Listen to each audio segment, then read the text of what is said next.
Stay-at-home marriage survival guide.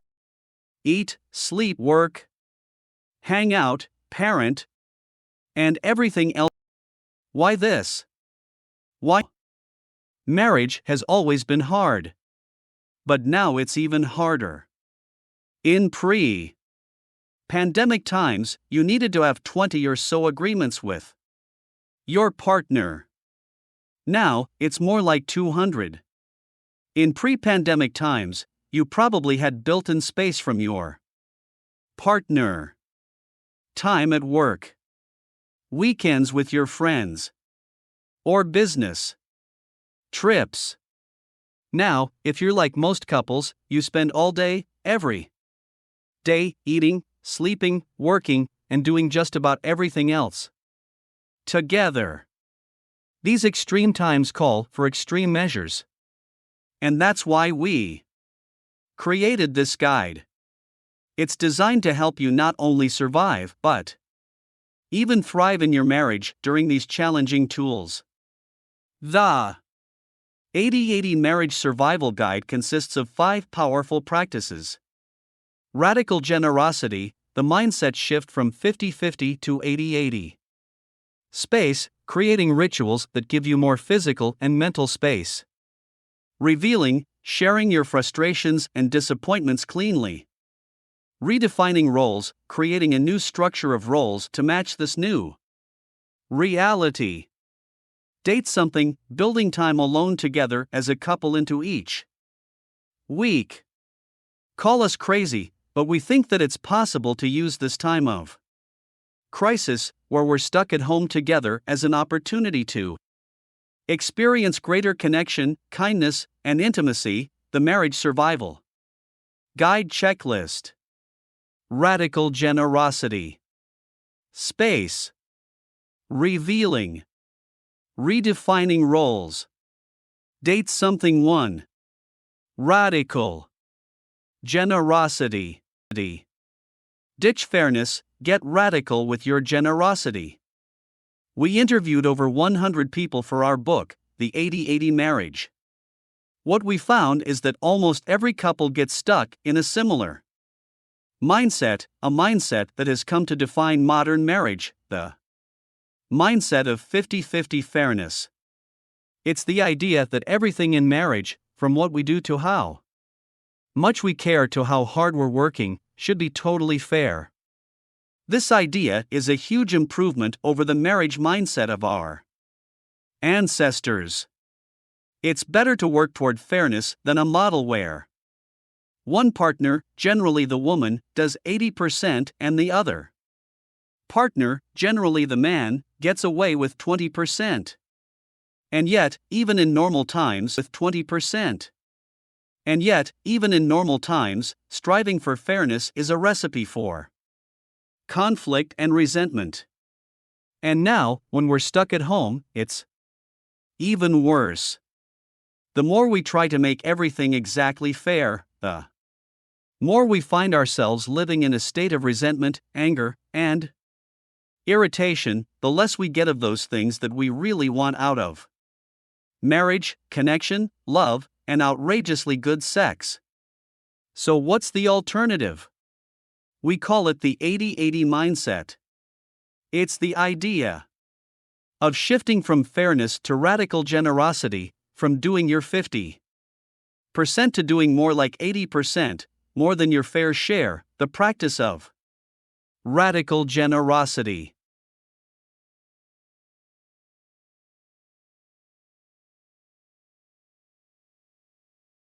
Step 1. Catch those times when you think to yourself, I did the dishes 3 nights in a row. That's not fair. I'm the only one picking up crusted Cheerios off the floor? Becoming aware of when you're striving for fairness is the first step. Step 2. Do something radically generous. You don't have to buy your spouse a trip to Mexico, not that you could right now. Your generous act can be simple and mundane. Do the dishes, fill up your partner's car with gas, write them a love letter, or plan your next date. Step 3. let it be a gift. Resist the urge to get credit for your amazing act of generosity. Let your kind actions be a gift with no see what happens. Tips. Do it from love. As you do this radically generous act, don't think about what a slob your partner is. See if you can go back to a spirit of love. Think about how much you care about them. Don't get discouraged. Creating a culture of radical generosity takes time. Don't get discouraged if your partner doesn't even notice. Over time, you alone have the power to change the culture of your marriage. Through these radically generous acts. Point 2. Space. How to create more physical and mental space. If we had to distill the experience of couples trying to navigate work, parenting, and life during the pandemic, it would be no space. Physical space is gone. We used to have work, business trips, the gym, and all sorts of other events and activities in life that provided this kind of physical space and separation from each other. But that's only part of the problem. We are also experiencing the disappearance of mental space. This form of space is less tangible, but perhaps even more significant. It's space from screaming children, your partner's virtual meetings, and other distractions. It's the space that allows your mind to rest and open up to new and creative possibilities in work and life. The loss of physical and mental space is a problem for all sorts of reasons. And yet it's particularly problematic in marriage because space is essential for love and intimacy. Space and separation leads to longing, missing your partner, and, ultimately, craving to be with them. It's like rocket fuel for desire and love. So how can we create space in marriage when we're stuck at home together? The practice of creating space. Step 1. Create physical space. Make an intentional effort to go for a walk each day alone or by reading your favorite book outside with headphones on. Even if it's only for 30 minutes or an hour, taking space away from your family and your partner leaves you refreshed, excited to come back, and more open for connection when you return. Step 2. Create headspace. You can do this in formal ways using practices like meditation and yoga. Or you can do it more informally. Lie down in the grass for 10 minutes and gaze at the sky. Wander around your neighborhood while paying close attention to the sound of the birds.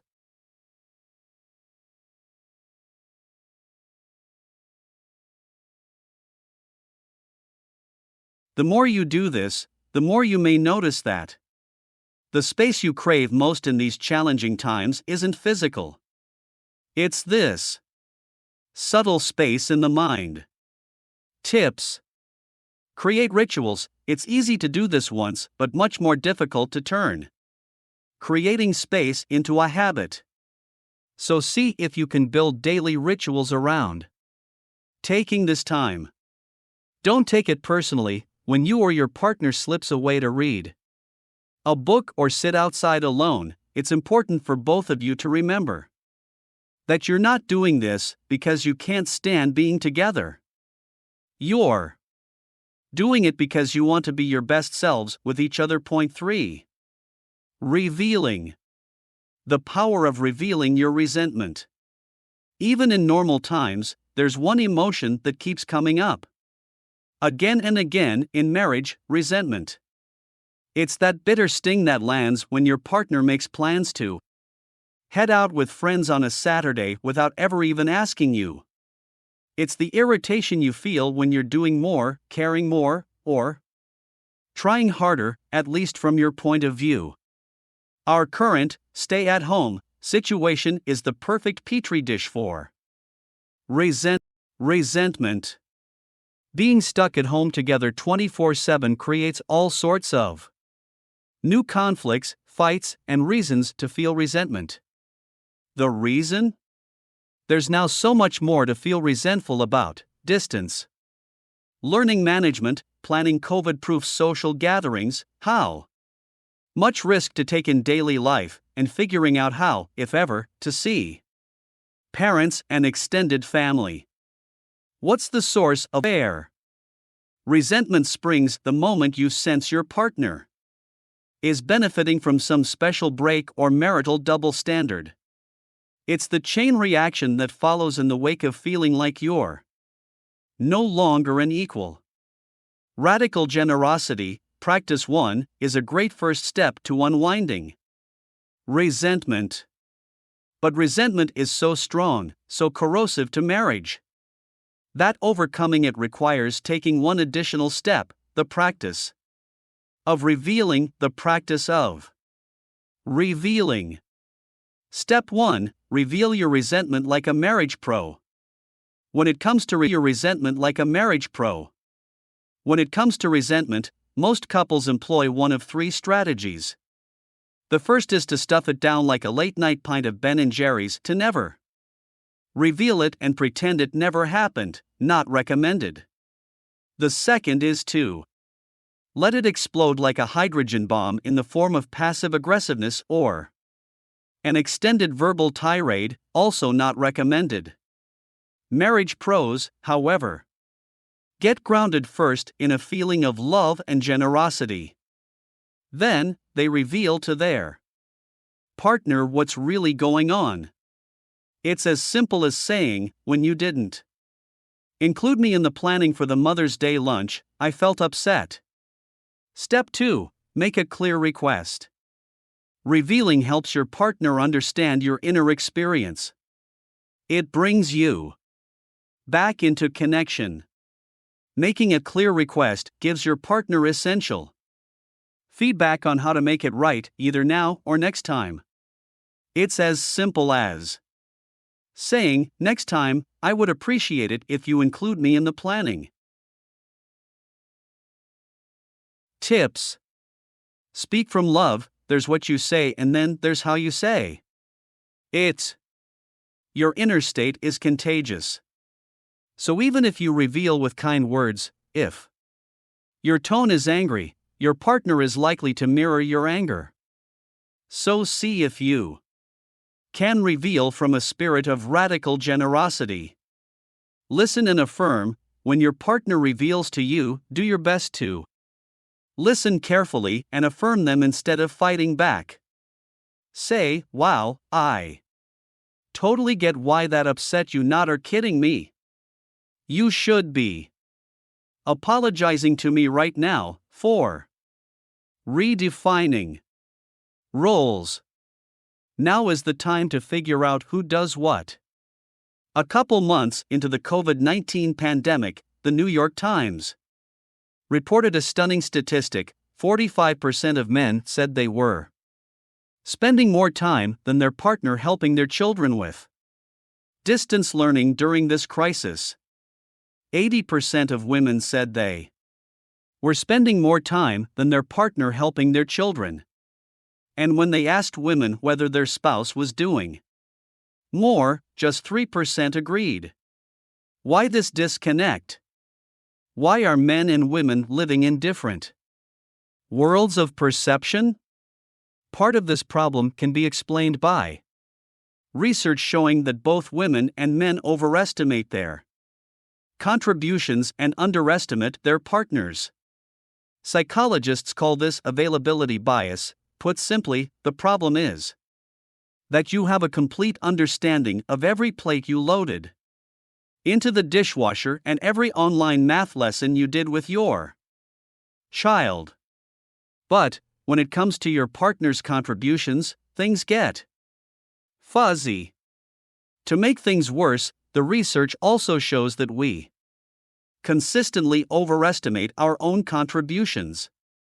The other part of the problem is that all of this is happening against A backdrop of a long history of gender inequality in marriage. The gap between the domestic contributions of women and men is closing. But, statistically speaking, women still do more. So, what are we to do? The practice of redefining roles.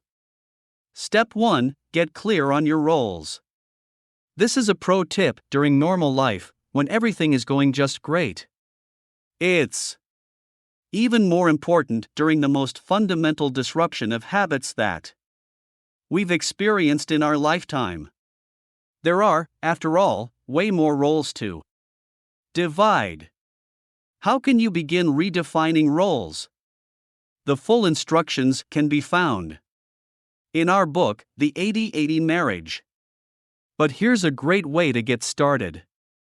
Get out a piece of paper, write down what each of you currently do, and then consider the question: what adjustments, role switches, or changes might bring greater harmony to the system? Then, create a new structure of roles.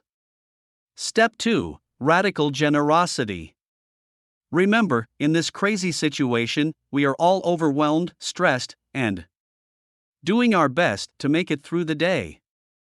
Your partner is no exception. And the marriage research is clear: chances are, your partner is doing quite a bit more than you think.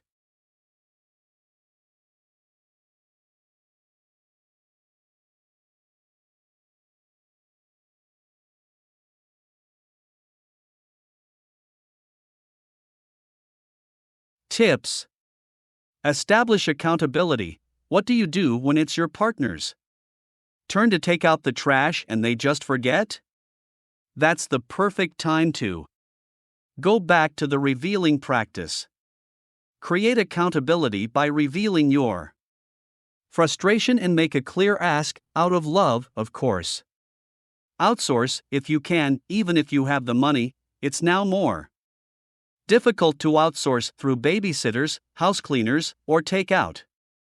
If you can outsource some domestic tasks, however, it can help ease the burden placed on the two of you. Point 5.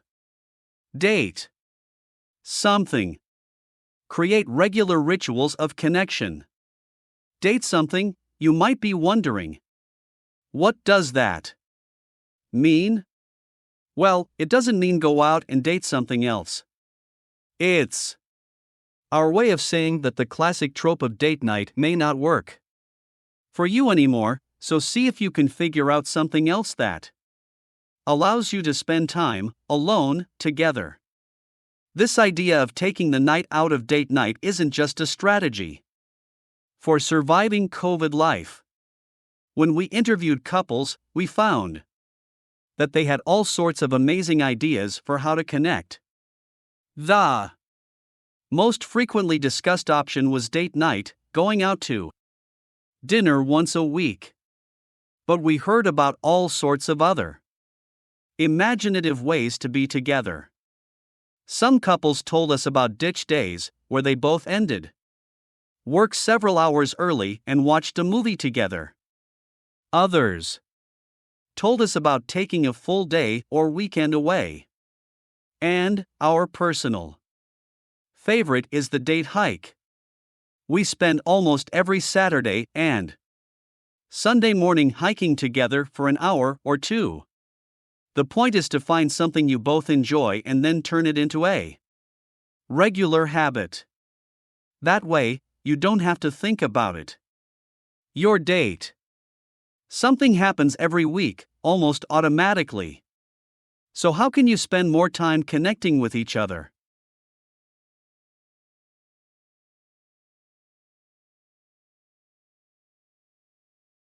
The practice of date something. Step 1: Get creative and maybe even a little crazy. What are you going to do with this precious time together? Here are some ideas to spark your imagination. Classics: dinner at a restaurant, dinner and a movie, concert with a favorite band, dinner and a stroll downtown, Sunday brunch. Erotic. Order takeout. Cook a meal together from scratch. Stroll and do a food truck tour. The $20 date, leave home with nothing but your IDs and a $20 bill. High school style, do what you would have done when you were 17. Erotic. Live out a sexual fantasy. Meet at a hotel, pretending you're having an affair. Role-play meeting for the first time. Recreate your first date with an erotic twist.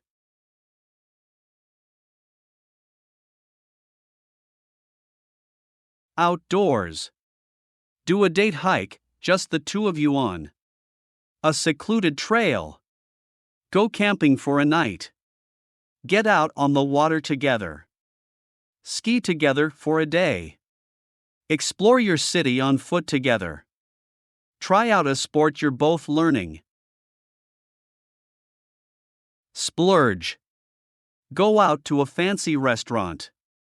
Do a dinner progressive with a different restaurant or bar for drinks, apps, dinner, and dessert. Do a farm-to-table dining experience. Stay in a hotel for the night and use all the services, spa, room service, etc. In COVID-19 quarantine. Cook a meal together from scratch. Have a dance party in your living room. Learn something new together. Work out together, yoga, weights, running, hiking, or an online class. Play a board game together. Learn how to make some new cocktails. Tips. Get present, smartphones, Facebook, Instagram, texts, and emails are the ultimate date buzz kill. So, if you can, leave your phones behind. And if that's too edgy, turn off your ringer or put your phone on Do Not Disturb. Talk about the things that matter. Have you ever found yourselves sitting across from each other, wondering why you don't have much to talk about? We certainly have. So we've come up with a list of questions to spice up your conversation together. What are you most excited about at work? What do you feel happy, sad, scared, or angry about? What principles are guiding your choices right now? What change have you made that you aren't sure I noticed? What do you wish I appreciated you for more? What are we not talking about? Does it feel like we're spending the right balance of time on work, kids, and time together? What do you hope our life will look like in 5, 10, or 20 years? Talk me through your favorite, most unforgettable memory of us having sex? Imagine you could create the most amazing, mind-blowing night of sex. Tell me what it looks like? Denotes erotic questions, best to save these for the end of the night. Thank you. From all of us at the 80/80th Marriage, we want to thank you for taking the time to build greater connection, love, and support for each other. We hope to see you again.